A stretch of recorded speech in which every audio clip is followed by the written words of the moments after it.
ಅನ್ಯಜಾತಿಯ ಯುವಕನನ್ನ ವರಿಸಿದ್ದ ಯುವತಿಯ ಕುಟುಂಬಕ್ಕೆ ಬಹಿಷ್ಕಾರ ಹಾಕಿರುವ ಘಟನೆ ಮಂಡ್ಯದಲ್ಲಿ ನಡೆದಿದೆ. ಮಂಡ್ಯ ಜಿಲ್ಲೆ ಮಳವಳ್ಳಿ ತಾಲೂಕಿನ ಗೊಲ್ಲರಹಳ್ಳಿ ಗ್ರಾಮದಲ್ಲಿ ಅಮಾನವೀಯ ಘಟನೆ ನಡೆದಿದೆ. ಮದುವೆಗೆ ಪೋಷಕರ ಒಪ್ಪಿಗೆ ಇದ್ರೂ ಕುಲದ ಮುಖಂಡರ ವಿರೋಧ ವ್ಯಕ್ತಪಡಿಸಿದ್ರು. ತಿಗಳ ಜನಾಂಗದ ಯಶೋಧ, ಒಕ್ಕಲಿಗ ಸಮುದಾಯದ ವೆಂಕಟರಾಜು ವಿವಾಹವಾಗಿದ್ರು. ಈ ವಿಷಯ ತಿಳಿದ ಯಜಮಾನ ಅಪ್ಪಾಜಿ ಪಂಚಾಯಿತಿ ನಡೆಸಿ ಯಶೋಧ ಕುಟುಂಬಕ್ಕೆ 25,000 ದಂಡ ವಿಧಿಸಿದ್ರು.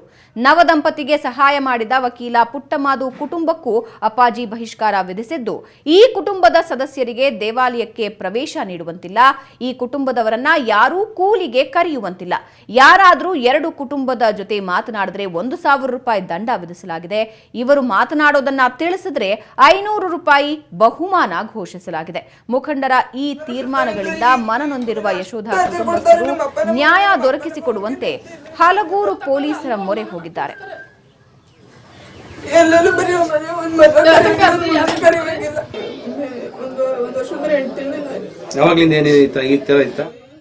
ಈ ಬಹಿಷ್ಕಾರದಿಂದ ನೊಂದಿರುವ ಯಶೋಧ ಸ್ವತಃ ನಮ್ಮ ಜೊತೆ ನೇರ ಸಂಪರ್ಕದಲ್ಲಿದ್ದಾರೆ. ಇಡೀ ಕುಟುಂಬ ಈಗ ನಲುಗಿ ಹೋಗ್ತಾ ಇದೆ. ಈ ಬಹಿಷ್ಕಾರದಿಂದ ಯಶೋಧ ಏನಾಗ್ತಾ ಇದೆ, ಅಲ್ಲಿ ಏನ್ ಸಮಸ್ಯೆ ಆಗ್ತಾ ಇದ್ದಾರೆ, ಹೇಗಿದ್ದೀರಾ? ನಾವು ಹೊರಗಳಿಂದ ಬಂದಿರೋದು. ನಮ್ಮ ಅಪ್ಪ ನಮ್ಮ ಅಮ್ಮ ಕೂಲಿಕರಿಗೆ ನಮ್ಮ ಮದುವೆ ಆಗಿ 1 ವರ್ಷದ 8 ತಿಂಗಳಾಯ್ತು. 1 2 ತಿಂಗಳು ಪ್ರೆಗ್ನೆನ್ಸಿ ಸ್ಟಾರ್ಟ್ ಮಾಡಿದ್ ನ್ಯಾಯ ಪಂಚಾಯತಿ ಅಂತ ನಮ್ಗೆ.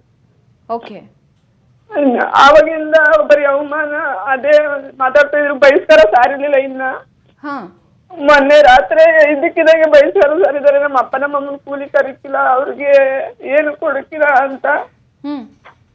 ನಾವು ಕೂಲಿಗೆ ಇದ್ರಂತೂ ನಮ್ಮ ಅಪ್ಪ ನಮ್ಮ ಅಮ್ಮ ಇಲ್ಲ ಅಂದ್ರೆ ಇಲ್ಲ. ಈ ತರ ತುಂಬಾ ಟಾರ್ಚರ್ ಕೊಡ್ತಾರೆ. ಅವಮಾನ ಅದು ಸಹಿಸ್ತಿಗೆ ಆಯ್ತಾರೆ. ನಮ್ಗೆ 1 ವರ್ಷ ಇದೆ. ನಾವು ತೊಳ್ಕೊ ಬಂದು ತಡಿಕಾಗ್ದಿರ ಮನೆ ದಿನ ಯಾವ ನಮ್ ಸಂಬಂಧಿಕರು ಕೂಡ ನಮ್ಮ ಮನೆ ಹತ್ರ ಬರ್ಬೇಡಿ ನೀವು ಅಂದ್ಬಿಟ್ರು ತಡ್ಕೋಕಾಗಿ ಹೋಗಿ ಕಂಪ್ಲೇಂಟ್ ಕೊಟ್ಟಿವಿ. ಈ ತರ ಮಾಡ್ತಾ ಇದಾರೆ ಅಂತ.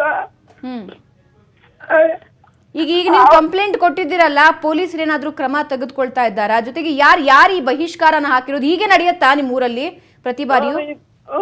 ಈಗ ನಡೆಯುತ್ತೆ ಮೇಡಮ್. ಯಾವ ಬಡವರು ಬಂದಿಲ್ಲ, ಯಾರೊಬ್ರು ಮಾತಾಡ್ತಕ್ಕೂ ನಮ್ಗೆ ಹಿಂಜರಿತಾರೆ ಜನ. ಆತರ ಮಾಡಿದಾರೆ ಸಿಗಲ್ರೆ ಜನ. ಯಾರು ಈ ನಿರ್ಧಾರಗಳನ್ನ ತಗೊಳ್ಳೋದು? ಎಲ್ಲಾ ತುಂಡೆಗಳೆಲ್ಲ ಸೇರಿ ಯಜಮಾನ್ರಿಗೆ ಎತ್ಲಿ ಕೊಡೋದು. ಅವರು ಈ ತರ ಮಾಡೋದು. ಅಪ್ಪಾಜಿ ಅಂತ ಯಜಮಾನ್. ಅಪ್ಪಾಜಿ ಅಂತ ಅವ್ರು ಏನ್ ಪಂಚಾಯತಿ ಮಾಡಿದ್ರು, ಏನ್ ನಿರ್ಧಾರ ತಗೊಂಡಿದ್ರು, ಯಾಕೆ ನಿರ್ಧಾರ ತಗೊಂಡ್ರಂತೆ? ಮೇಡಮ್, ನಾನು ಗೌಡ ಹುಡುಗನ್ ಮದುವೆ ಆಗಿದ್ದೀನಿ, ಅದಕ್ಕೋಸ್ಕರ ಈ ತರ ಬೇರೆ ಜಾತಿ ಮದುವೆ ಮಾಡ್ಕೊಂಡು ಕರ್ಕೊಂಡ್ ಮಗಳ ಬಾಣಸ್ತಾನ ಮಾಡ್ತಾರೆ ಅಂತ ಈ ತರ ಮಾಡ್ತಾ ಇದಾರೆ ಮೇಡಮ್. ಈಗ ಪೊಲೀಸರಿಗೆ ನೀವು ಕಂಪ್ಲೇಂಟ್ ಕೊಟ್ಟಿದ್ದೀರಲ್ಲ, ಅವ್ರೇನಾದ್ರೂ ಸ್ಥಳಕ್ಕೆ ಬಂದಿದ್ದಾರಾ? ಬಂದಿ ಅಲ್ಲಿ ಅವ್ರು ಕರ್ಕ ಬಂದಿರೋ ಮೇಡಮ್ ಸ್ಟೇಷನ್ಗೆ. ಎಲ್ಲ ನಾವು ಮಾತಾಡಿಲ್ಲ, ನಾವ್ ಹೇಳೇ ಇಲ್ಲ ಅಂತ ಹೇಳ್ತಾರೆ ಪೊಲೀಸ್ ಸ್ಟೇಷನ್ ಅಲ್ಲಿ. ಅಂದ್ಬಿಟ್ಟು ಹೊರಟೋದ್ರು ಮೇಡಮ್. ಅಲ್ಲ, ಇವಾಗ ಪೊಲೀಸರು ಸ್ಥಳಕ್ಕೆ ಬಂದಿಲ್ವಾ? ಸ್ಥಳ ಪರಿಶೀಲನೆ ಮಾಡಿಲ್ವಾ? ಅಲ್ಲಿ ಜನರ ಜೊತೆ ಮಾತಾಡ್ಲಿಲ್ವಾ? ಹೇಗೆ? ನಾವು ಪೊಲೀಸ್ ಸ್ಟೇಷನ್ ಹತ್ರ ಇದ್ದ ಮೇಡಮ್. ನಿನ್ನೆ ನಾವು ಊರಲ್ಲಿ ಇದ್ದಾಗ ನಾವು ಬಂದಿರ್ಲಿಲ್ಲ ಅವರು. ಯಾವ ರೀತಿ ಸಮಸ್ಯೆ ಆಗ್ತಾ ಇದೆ? ಬಹಿಷ್ಕಾರದಿಂದ ಯಾವ ರೀತಿ ಸಮಸ್ಯೆ ಆಗ್ತಾ ಇದೆ ನಿಮ್ಗೆ? ನಮ್ಗೆ ಯಾರು ಜನ ಜೊತೆ ಮಾತಾಡ್ಸಲ್ದು. ಒಂದ್ ಅಂಗಡಿಗಳಲ್ಲಿ ಹೋಗಿ ಏನು ತಗೊಳ್ವಂಗಿಲ್ಲ, ಕೂಲಿ ಕರಿಯಲ್ಲ. ಕೂಲಿಗೆ ಇದ್ರು ಅಂತ ಕೂಲಿಗೆ ಇದ್ರಿಲ್ಲ ನಮ್ಮ ಅಪ್ಪ ನಮ್ಮಮ್ಮ ಇಲ್ಲ. ಯಾರು ನಮ್ನ ಮಾತಾಡ್ದು. ನನ್ನ ಮಗುನು ಕೂಡ ಯಾರು ಮುಟ್ಬಾರ್ದು ಅಂತ ಹೇಳಿದಾರಂತೆ. ಸ್ಕೂಲ್ ಮಕ್ಕಳುಗಳು ಸುಧಾ ಅವ್ರ ಮನೆಗೆ ಮಗು ಮುಟ್ಟಿದ್ರೆ 500 ರೂಪಾಯಿ ದಂಡ ಅಂತ ಮೇಡಮ್ ಅನ್ಕೊಳ್ತಾರೆ ಮೇಡಮ್. ಗಳು ಈ ಕುಲ ಇದು ಅಂತ ಅವಮಾನ ಸಹಿಸಿ ಸಾಕಾಗಿದೆ ಮೇಡಮ್. ನಮ್ಗೆ 1 ವರ್ಷದ ಇದು ತುಂಬಾ ಟಾರ್ಚರ್ ಕೊಡ್ತಾ ಇದಾರೆ ಮೇಡಮ್. ನ್ಯಾಯ ಪಂಚಾಯತಿ ದಂಡ ಅಂತ ಮಗಳು ಮಾತಾಡ್ಸಿದ್ರೆ 25,000 ದಂಡ, ಅವ್ರು ಕಳಿಸ್ಬಿಡಿ ಅಂತ ಹೇಳ್ತಾರೆ ಮೇಡಮ್.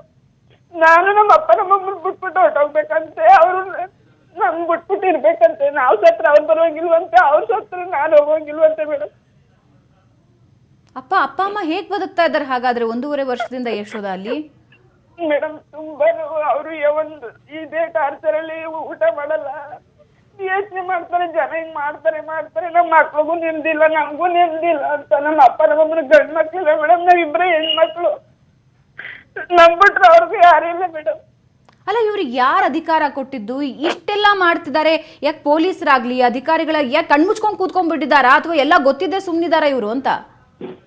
ಗೊತ್ತಿಲ್ಲ ಮೇಡಮ್. ನಾವು ಇಲ್ಲಿವರೆಗೂ ಊರು ಜನ ಎದ್ರಕ್ಕೊಂದೇಳ ಅಂತ ನಮಗೆ ಹೋಗಿ ಕಂಪ್ಲೇಂಟ್ ಕೊಟ್ಟಿಲ್ಲ ಮೇಡಮ್.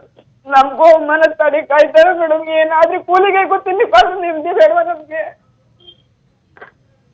ಎಸ್ ಯಶೋಧ, ಖಂಡಿತವಾಗಿಯೂ ನಾವು ಇದನ್ನ ಇಲ್ಲಿಗೆ ಬಿಡೋದಿಲ್ಲ. ಪೊಲೀಸರನ್ನ ಕೂಡ ನಾವು ಸಂಪರ್ಕಿಸ್ತೀವಿ. ಸಂಬಂಧಪಟ್ಟ ಇಲಾಖೆಯ ಅಧಿಕಾರಿಗಳನ್ನ ಕೂಡ ನಾವು ಖಂಡಿತವಾಗಿಯೂ ಈ ವಿಷಯದ ಕುರಿತಾಗಿ ಬೆಳಕು ಚೆಲ್ಲುವಂತೆ ಮಾಡ್ತೀವಿ. ಆದಷ್ಟು ಬೇಗ ಈ ಎಲ್ಲಾ ಸಮಸ್ಯೆಯಿಂದ ನೀವು ಹೊರಬರೋದಕ್ಕೆ ನಾವು ನಿಮ್ಮ ಜೊತೆ ನಿಂತಿರ್ತೀವಿ. Yashoda, thank you so much Suvarna ನ್ಯೂಸ್ನೊಂದಿಗೆ ಮಾತನಾಡಿದ್ದಕ್ಕೆ. ಬಹಿಷ್ಕಾರದ ಬರೆಯನ್ನ ಈ ಇಡೀ ಕುಟುಂಬಕ್ಕೆ ಹಾಕಲಾಗಿದೆ. ಇಲ್ಲಿ ಯಾರೂ ಮಾತನಾಡುವಂತಿಲ್ಲ.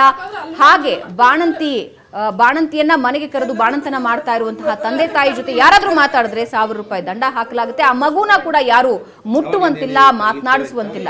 ಒಂದು ವೇಳೆ ಮಾತನಾಡಿಸಿದ್ರೆ ಅವರಿಗೂ ಕೂಡ ದಂಡ ಬೀಳುತ್ತೆ. ಇದು ನಮ್ಮ ಕರ್ನಾಟಕದಲ್ಲಿ, ನಮ್ಮ ಮಂಡ್ಯದಲ್ಲಿ ನಡೀತಾ ಇರುವಂತಹ ಘಟನೆ. ಪೊಲೀಸರು ಆ ಮುಖಂಡನನ್ನ ಕರೀತಾರೆ, ಅಲ್ಲಿ ಏನೂ ನಡೆದಿಲ್ಲ, ನಾವು ಆ ರೀತಿ ಏನೂ ಹೇಳಿಲ್ಲ ಅಂತ ಹೇಳಿದ ತಕ್ಷಣ ಬಿಟ್ಟು ಕಳಿಸಿದ್ದಾರೆ. ಆದ್ರೆ ಆ ಕುಟುಂಬ ಬಹಿಷ್ಕಾರದ ಬೇಗೆಯಲ್ಲಿ ಈ ಕ್ಷಣಕ್ಕೂ ಕೂಡ ಬೇಯ್ತಾ ಇದೆ. ಸಂಬಂಧಪಟ್ಟ ಅಧಿಕಾರಿಗಳು ತಕ್ಷಣವೇ ಕ್ರಮ ತೆಗೆದುಕೊಳ್ಳಬೇಕಾಗಿದೆ.